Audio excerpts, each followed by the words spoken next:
Hello everyone, পেওনা আরেকটি ব্লগে আপনাদেরকে স্বাগত জানাই। আজকে দুপুরে মেনুতে আছে লুচি আর ঘুগনি। প্রত্যেকদিন একই রকম ভাত খেতে ভালো লাগে না, তাই আমরা হাজব্যান্ড ওয়াইফ দুজনেই ডিসাইড করলাম যে আজকে লুচি আর ঘুগনি রান্না করি। তাই দুজনেই খাওয়া দাওয়া কমপ্লিট করে এখানে একটু ঘুরতে বেরিয়ে গেছিলাম। আজকে বরমশাইয়ের একটুকু ফাঁকা সময় ছিল, তাই ও বলে যে চলো ঘুরতে নিয়ে যায়, তাই আমরা এখানে বেরিয়ে পড়েছি। আর আমরা চলে এসেছি একটু গ্রামের দিকে। আমাদের ঝালদাটা পুরোটাই হচ্ছে গ্রাম, তাও এই গ্রামটা হচ্ছে একটুকু আরও অনেকটাই ভেতরে ঝালদা থেকে। ঝালদাতে তো অনেক পাহাড়ই তোমাদেরকে দেখিয়েছি, কিন্তু এই গ্রামের যদি ভেতরে আরও যাওয়া যায় তাহলে একদম রাস্তার ধারে ধারে পাহাড় দেখতে পাওয়া যাবে।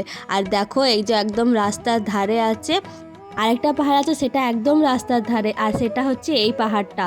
তাই এখানটা একটু দাঁড়িয়ে ভাবলাম পাহাড়ের ওপরে ওঠা যাক। ওপরে উঠে দেখি যে এত সুন্দর দৃশ্য যে বলে বোঝানো যাবে না। আর দেখুন কত পলাশ ফুল হয়েছে।